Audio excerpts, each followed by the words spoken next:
Bismillahirrahmanirrahim. Assalamualaikum warahmatullahi wabarakatuh.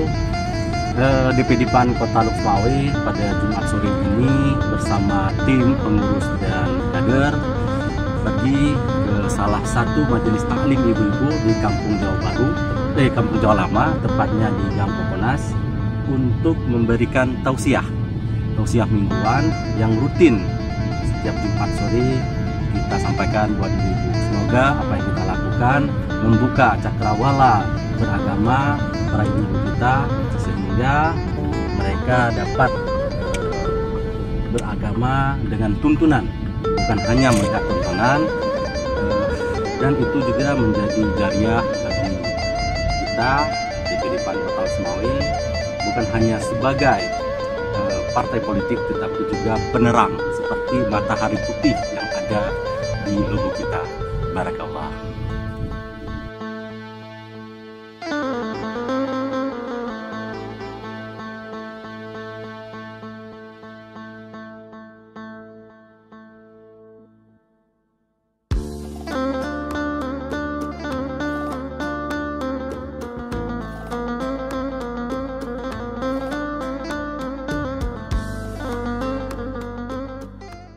Assalamualaikum warahmatullahi wabarakatuh. Waalaikumsalam warahmatullahi wabarakatuh.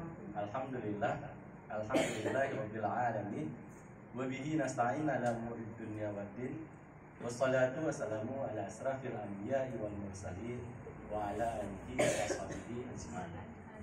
Rabbi israh li sadri wa yassir li amri wa hlul 'uqdatam min lisani yafqahu qawli, amma ba'd. Pertama-tama dan yang paling utama adalah mari kita semua untuk tidak henti-hentinya memanjatkan puja dan puji kita kehadirat Allah Subhanahu wa taala, karena dengan kudrah dan iradahnya hari ini kita semua dipertemukan kembali dalam sebuah majelis, yaitu majelis ilmu.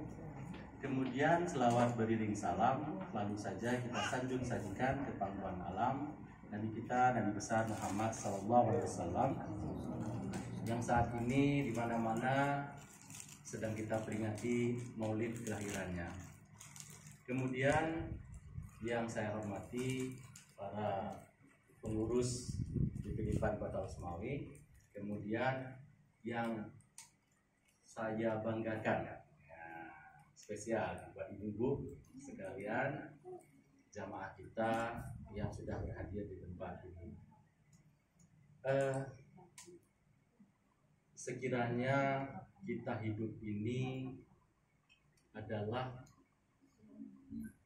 pasti punya sebuah tujuan seperti perjalanan kita, ya. Seandainya ibu-ibu naik becak, jadi ketika ibu duduk di atas becak, sudah di atas becak, kira-kira abang becaknya tanya apa? Kemana, ya kan? Tentunya ibu jawabnya kemana? Pasti ke tujuan, ya kan? Ke tujuan tertentu. Bukan ibu jawab terserah galak rodo bang, pasti nggak seperti itu, ya kan? Karena ketika kita galak rodo, ya kan? Pasti yang pertama kita akan menghabiskan biaya, yang kedua akan menghabiskan waktu, ya. Jadi seperti dalam surat Az-Zariyat ayat 56, Allah berfirman, A'udzubillahi minasyaitonirrajim, Bismillahirrahmanirrahim, wa ma khalaqtul jinna wal insa illa liya'budun. Tiadalah aku jadikan jin dan manusia kecuali untuk beribadah kepada Allah. Jadi tujuan kita hidup itu untuk beribadah. Jadi dalam hidup ini ibadah itu merupakan inner core. Jadi inti dari semua masalah hidup kita. Walaupun dalam keseharian kita ada yang ke pasar, ada yang ke sawah, ada yang ke laut, tetapi tujuan utama kita adalah beribadah kepada Allah. Yang pertama adalah ibadah yang membutuhkan biaya mahal. Kira-kira haji dan umroh itu butuh uang, ya kan? Kemudian zakat, infak, sedekah, itu butuh uang juga.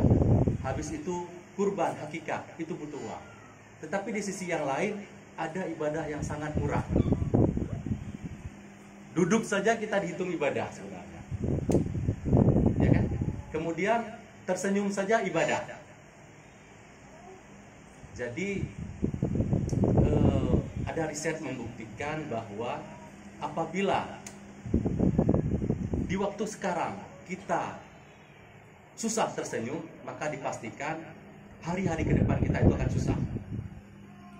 Jadi kalau kita nggak mau susah di hari-hari ke depan, harus banyak ya. Nah, coba dulu senyum. Dan jangan sampai dalam hidup ini kita stres. Orang stres itu ditandai 3 hal. Yang pertama, orang stres itu suka sakit gigi, ya kan? Ada yang sakit gigi? Itu dari orang stres, ya kan? Itu riset ya, bukan kata Bang Azari, tapi kata riset. Kemudian yang kedua, stres itu ditandai dengan sakit perut. Kalau ada yang sering sakit perut di sini berarti. Dan yang ketiga, stres itu disebabkan karena ngantuan. Jadi nanti kalau ibu-ibu di sini ada yang ngantuk berarti jadi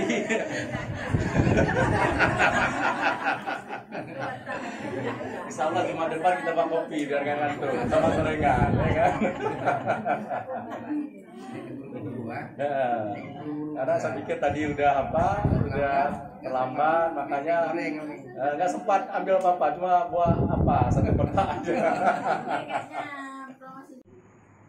Allah berfirman, wahai Muhammad, tahukah engkau apa yang diperbincangkan oleh para malaikat? Lalu Rasulullah menjawab, saya tidak tahu ya Allah. Kemudian Allah meletakkan tangannya di pundak Rasul. Kemudian Allah kembali berfirman, wahai Muhammad, sekarang tahukah engkau apa yang diperbincangkan oleh para malaikat? Lalu Rasulullah menjawab, aku tahu ya Allah.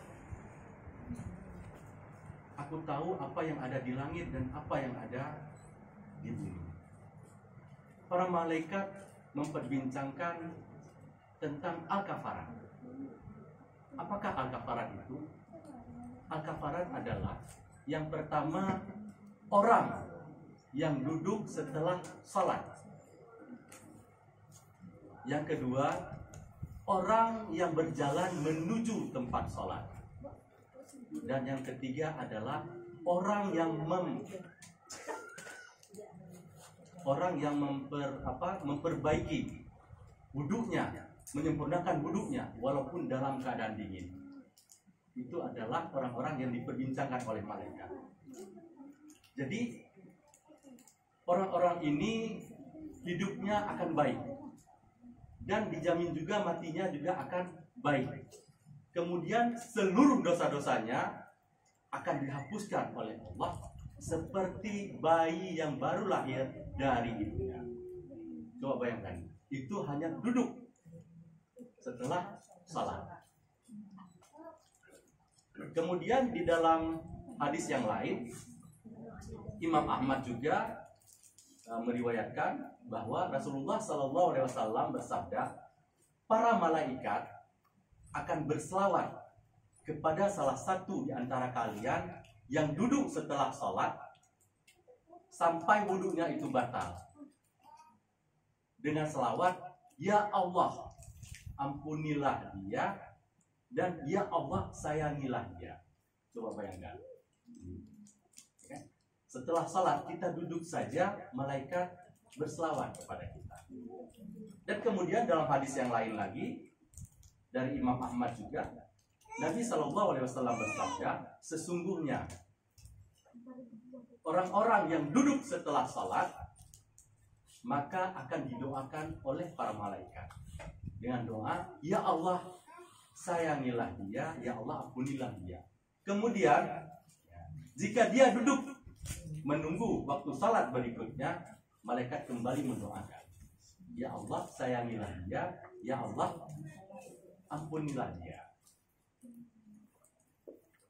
Jadi duduk saja kita akan didoakan oleh para malaikat.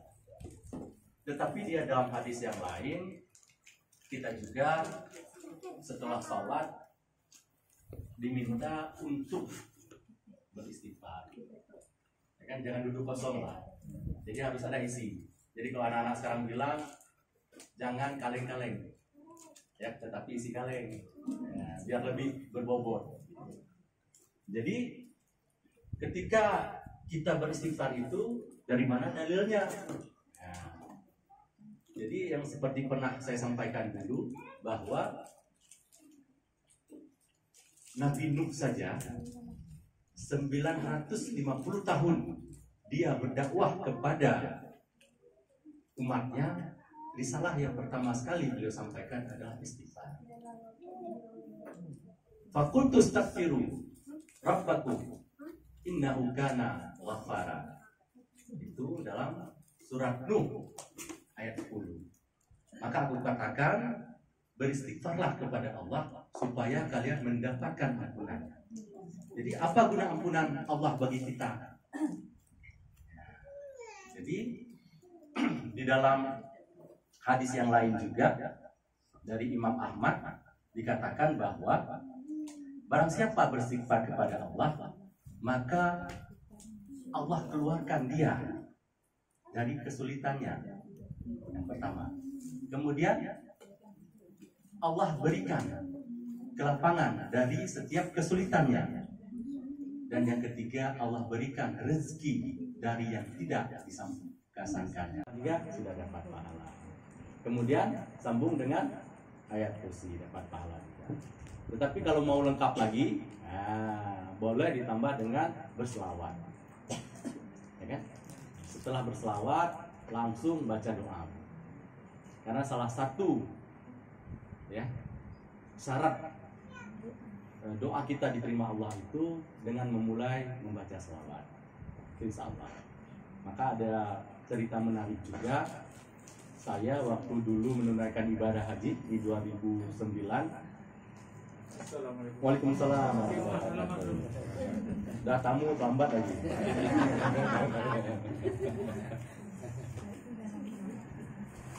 Jadi ketika saya sudah menyelesaikan ibadah haji dari Mekah itu, kita balik ke Jeddah. Naik bus sekitar 4 jam. Jadi di tengah perjalanan itu saya melihat ada sebuah mobil yang menarik menurut saya. Ada mobil Hummer. Ya sekarang saya parkir di ujung sana. Makanya sampai sekarang itu saya selalu sarankan kepada teman-teman, ya, apabila Allah memberikan kelebihan rezeki bagi kita, jangan pergunakan ke yang lain dulu, tetapi store haji dulu. Karena apa? 1 sen pun, 1 permen pun yang kita habiskan untuk berhaji itu akan diganti sama Allah. Saya rasakan sendiri. Sampai-sampai waktu pulang di sana itu saya merekom ada beberapa orang yang langsung bisa berangkat. Sampai termotivasi seperti ini. Saya bilang saya beli mobil ini waktu di Hon di Jeddah. Sampai-sampai waktu itu ada seorang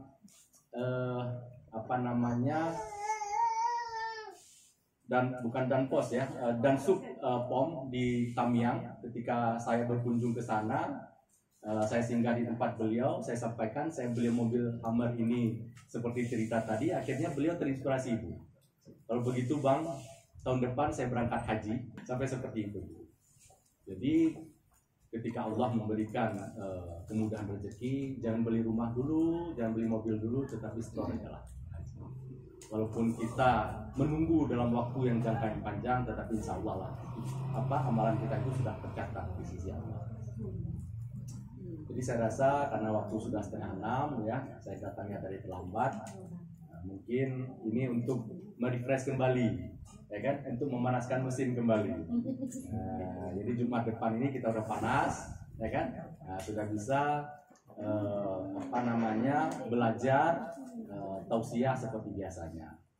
Jadi hendaknya bermanfaat bagi saya yang menyampaikan, bermanfaat bagi ibu-ibu yang mendengarkan, tetapi yang paling beruntung bagi yang mau mengamalkan. Jadi apa yang telah saya sampaikan tadi, mulai nanti sholat maghrib langsung praktekkan ya. Supaya apa yang kita lakukan itu menjadi tabungan amal kita di akhirat nanti. Mungkin itu saja penyampaian dari saya. Wabillahi taufiq wal hidayah. Assalamualaikum warahmatullahi wabarakatuh.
Assalamualaikum warahmatullahi wabarakatuh. Ya, alhamdulillah, terima kasih teman-teman dan jamaah takziah. Yang utama di sini ada majelis taklim ibu-ibu yang setiap hari Jumatnya melakukan pengajian di rumah saudara kita ini, Bang Edi. Alhamdulillah, dengan adanya kegiatan demikian bisa membuka ruang-ruang mengenai menyangkut dengan hal-hal keagamaan. Apalagi hal ini sangat positif bila kita ingin menambah ilmu untuk mendekatkan diri kepada Allah. Tadi barusan ada dihadiri oleh ketua kita, ketua dari DPD PAN, saudaraku Bang Azali ST. Alhamdulillah beliau telah memberikan tausiah yang sangat bermanfaat bagi ibu-ibu dan masyarakat di sini bisa menambah wawasan.